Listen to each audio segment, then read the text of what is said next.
What's up, everybody? Welcome to another day of ITG Daily for March 25th. I'm Drew. That is Scott Savage. Scott, what's going on today, man? Oh, not much, but there's a lot going on in the world of video games. I feel like we're playing catch up now, and there's a lot of news. Yeah, there's definitely a lot going on today. We're talking about Reggie leaving GameStop. Bethesda's ex-director is starting her own studio, and the DICE Award nominees have begun. So we're going to be covering all that today. And of course, you can always be a part of the show. Hit us up live with your questions or on our Discord channel at ITG Daily. How do you be a part of that? You're looking for those social links? Well, then just go to insidethegame.ca. We're all hooked up. And as we can see, Games Up is in the chat. What's up, Games Up? Good to see you there, buddy. Let's get things going, Scott, with fan favorite ex-Bethesda director Ikumi Nakamura has been shopping around and she's looking for her own studio now. She found a space and it looks like she's started her own studio. And I can't say that's all that surprising. She left Ghostwire Tokyo Development behind, leaving Bethesda and Tango Gameworks. Unfortunately for them, that seems like a pretty drastic loss. What do you think about our next game coming from Nakamura? Well, it's exciting that they're still remaining in the scene. I suppose when you're in this industry for that long and an important figure in these companies, I think it's only logical that you stay somewhere, relevant to that field. So good for her for trying to branch out and find her own place.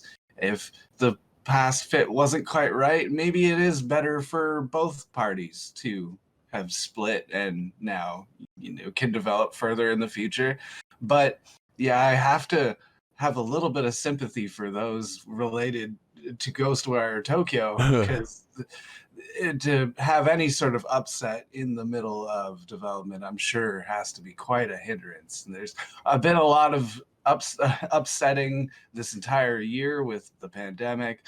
So hopefully it's something that Ghostwire and that company will remain heading in the right direction despite all of this. Yeah, absolutely. After leaving GameWorks, Tango Gameworks, she said, I started wondering whether there wasn't a way for me to make games while feeling better. So I'm guessing she felt a lot of stress and strain from developing the games over there and kind of being the head of the project, right? But now she's going to start on her own. And to be honest, starting your own project isn't that easy either. But maybe the environment behind that all, we don't know what the terms are, how it went, what all went down. But it definitely seems like it kind of taken its toll on her. But maybe starting fresh with her own studio and her own direction. Sometimes when you get into these studios, you were told which way to go. And that's all you have to do, right? All you can do is you focus on developing that game. Maybe she had other plans and other things she wanted to do that she wasn't allowed to express. And sometimes as a creative person, that just doesn't flow. Believe me, I know how that works, and it's not comfortable, right? You get a lot of stress, you get anxiety building up going to work, and it doesn't work. A lot of times you're just better off to bail, and hopefully this works out for the best. Definitely curious to see what she's up to. I am not a horror fan, Scott. We all know that. Evil Within is her project. Obviously, Ghostwire Tokyo has that same feel, that spin of horror. Just not for me at all. Unfortunately, I'm missing out on a whole genre, but you and Nate just eat it all up for us over here at ITG. So we're covered. It's something I'm looking forward to specifically. And Evil Within was very good as well. No, I can't do it, man. I just cannot do it.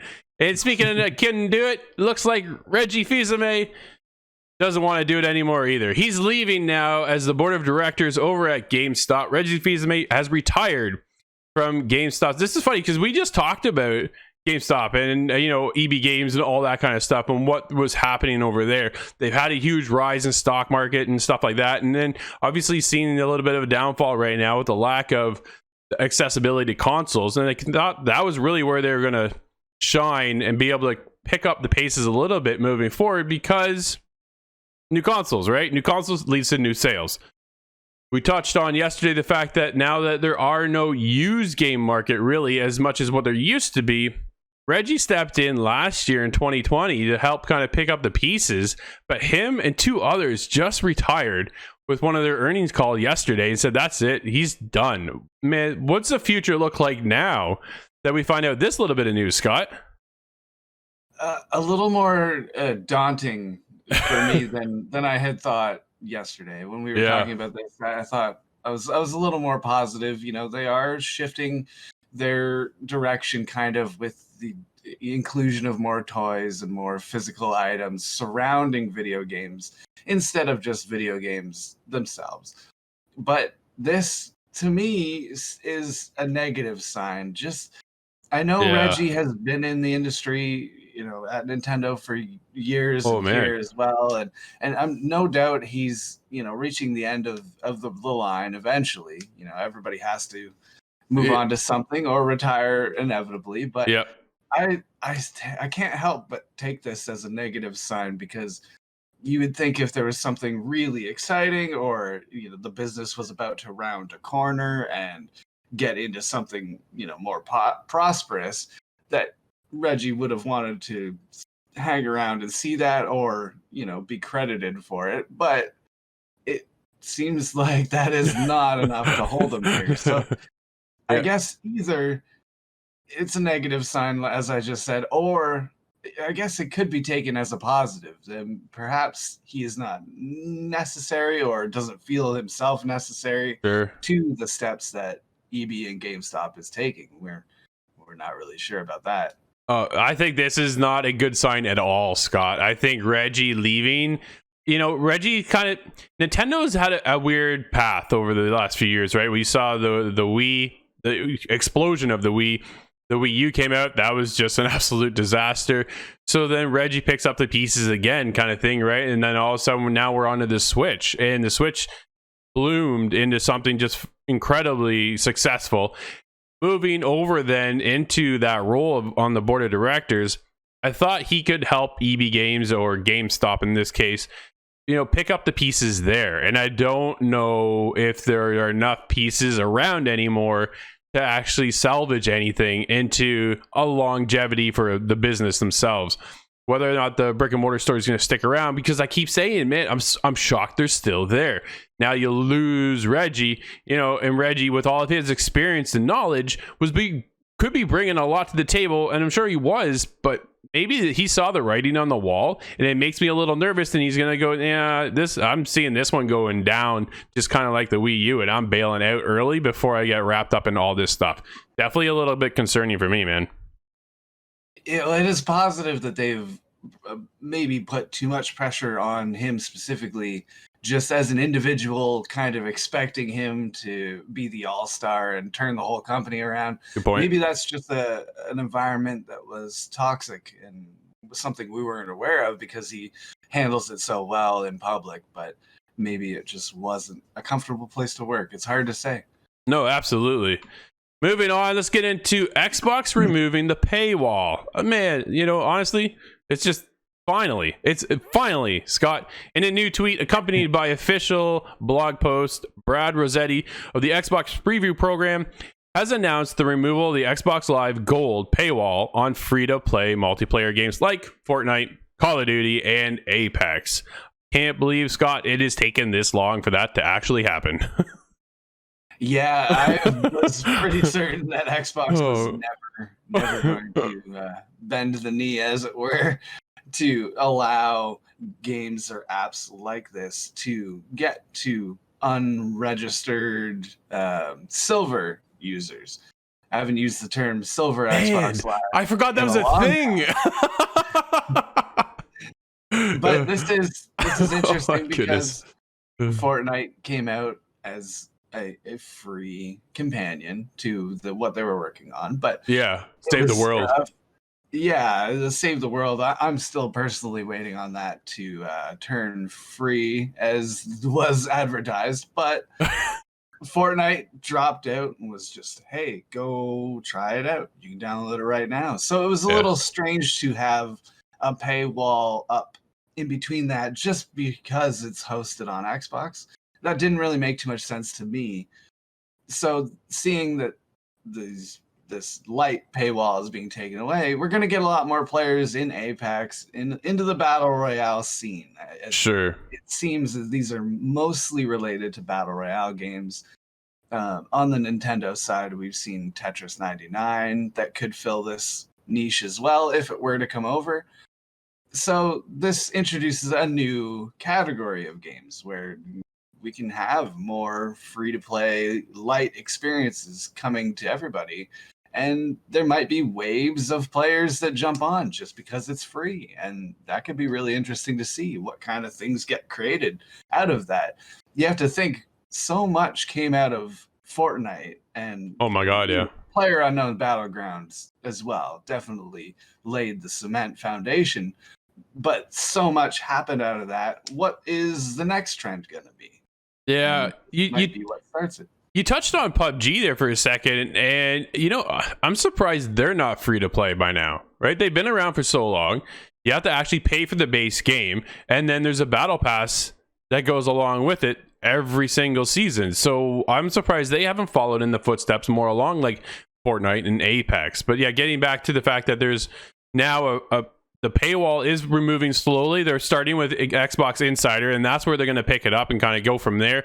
So you have to be an insider to kind of, which still seems weird to me that that's even a thing to be a part of first before just saying, here you go. It's free to play over on PlayStation. It's free to play everywhere else. So Xbox is making huge moves. We've been talking about them a lot in the news lately.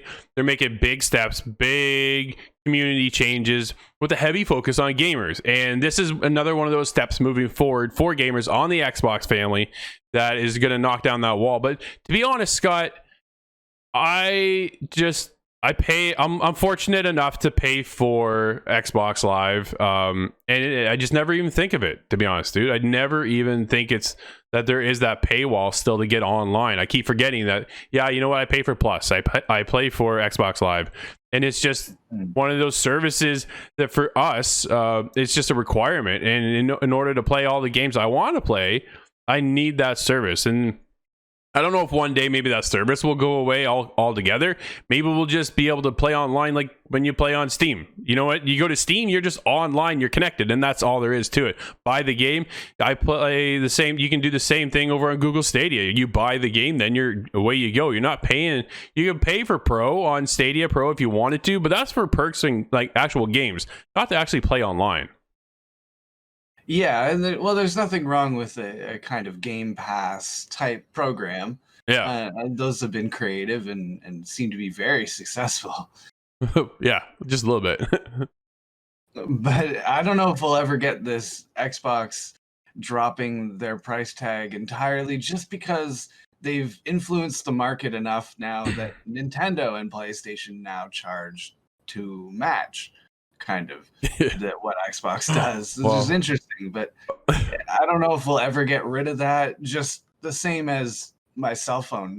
We all have to buy a cell phone and then get service for it. On top of that, it's a different cost, and it's something we just don't think about generally. But my Xbox has been the same. I know I'm just like I have to feed my cell phone the internet signal. I have to have the Xbox Live, and I just don't even consider it. But if there were another competitor in the market, if we got a fourth major console or something in that manner, these prices add up, and I'm gonna have to look at it eventually.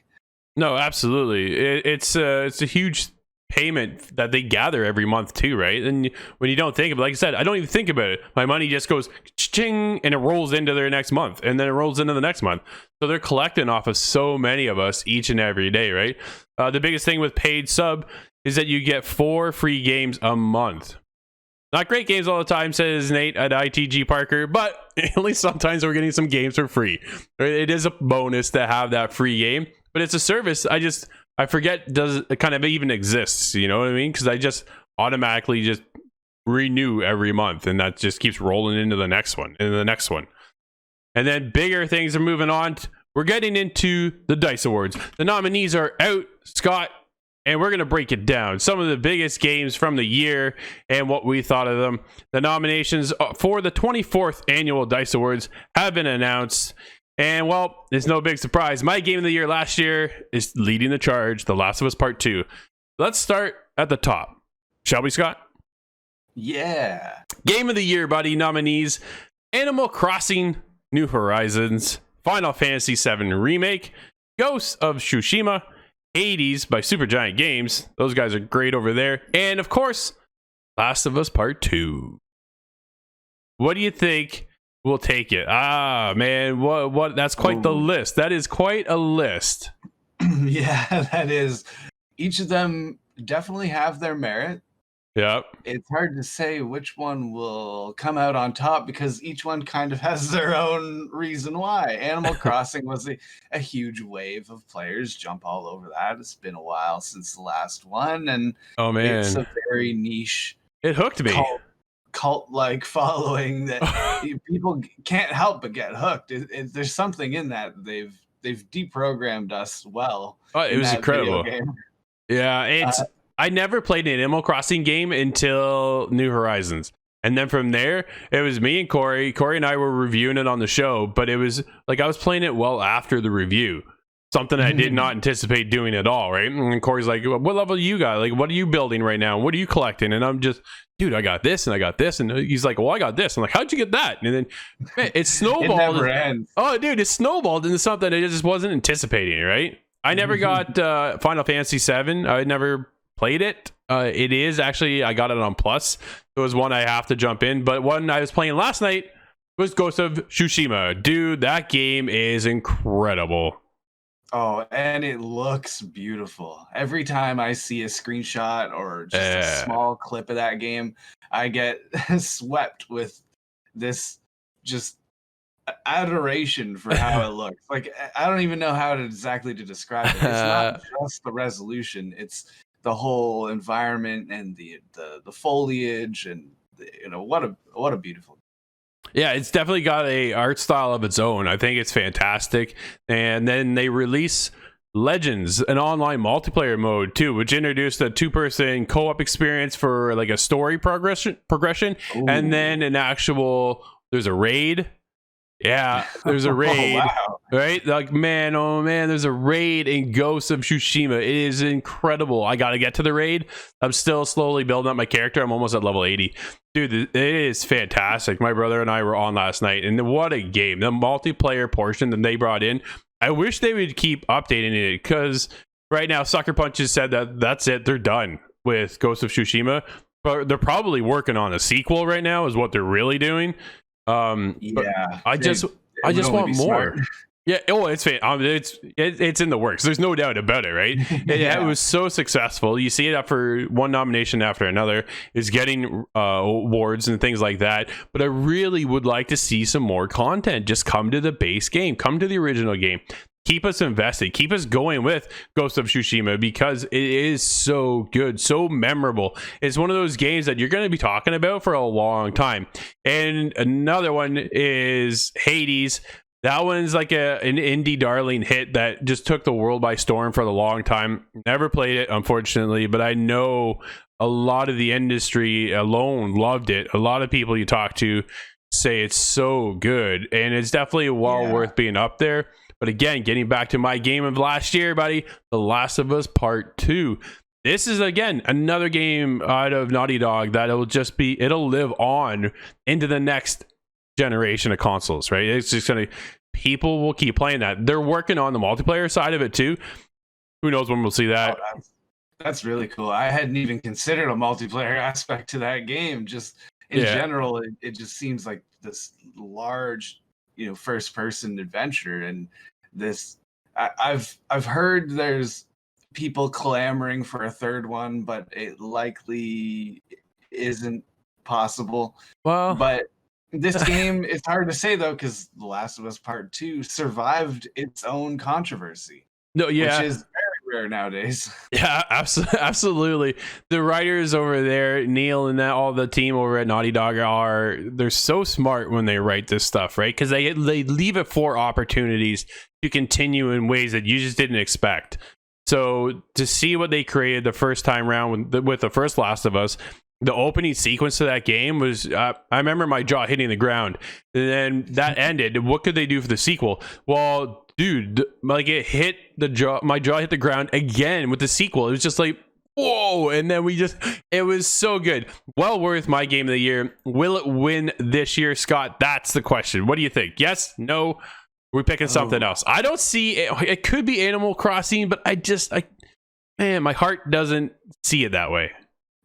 No, I think it likely is going to be The Last of Us Part 2. I think failing that, my next vote would be on Final Fantasy, actually, just because those are the two. They both have massive hype surrounding them. Final Fantasy 7 is so many people's favorite game, best game ever. If in consideration for best game ever, at least. And it was just a massive undertaking, and they're so much so they had to split it into 3 or more parts. What an insane project. But then The Last of Us Part 2 was a huge second chapter. I want to call it an ending chapter, but I'm not personally familiar with the story, so I don't want to say that. But it could be that way. It kind of finalized a lot of what was going on. It extended the story, and some stories found their end, and it was a huge moment in that IP. Sure. No, absolutely. It was fantastic. We still have a lot to cover, Scott, so why don't we move on to game announcements. MLB The Show 21. San Diego studios are very excited for the release of MLB The Show 21. The first, obviously, on PlayStation 5, but it's also coming as a multi-platform, coming to the Xbox family series as well, with, Scott, of all things, crossplay. That was one of the biggest things for me. I couldn't believe it's coming with crossplay. I think that is such a smart and an incredible move. They're also bringing, for the first time ever, Stadium Creator.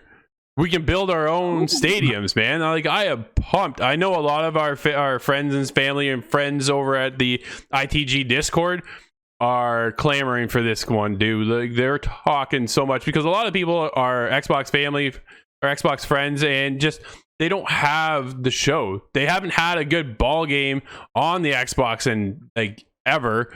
So to finally get the show coming to Xbox is huge. I can't believe there's a Stadium Creator. I thought it was. I laughed, but I was impressed. But I thought it was kind of funny in NBA 2K. I believe it was 19.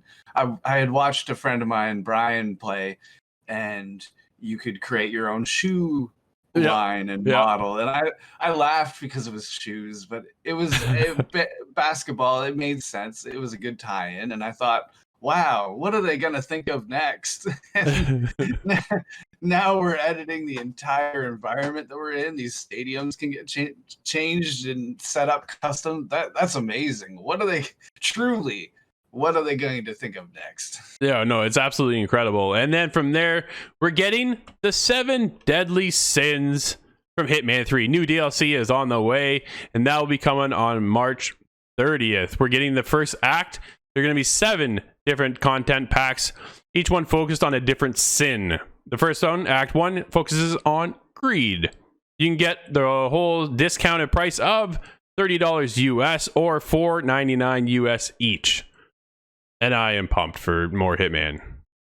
Dude, you can't go wrong. Yeah, I'm excited about this too. We had mentioned this just before the show started, and thought, wow, isn't it awfully soon for Hitman to be getting content now? But on the other hand, these levels are all replayable, and a lot of people, yourself included, have already reached the end of Hitman 3, so why not?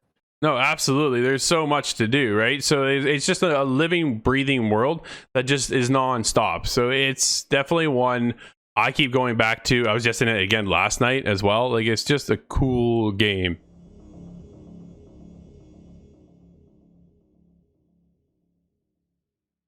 Hey, once again, this is ITG Daily, your everyday news for video games. And of course, thank you so much for hanging out with us. We'll be back again tomorrow. What is tomorrow, Scott? It's Friday, isn't it? Hey, that means we're back twice tomorrow because ID at Xbox Showcase will be live, and we will be covering that live as well at noon. So until tomorrow, everybody, we'll see you inside the game.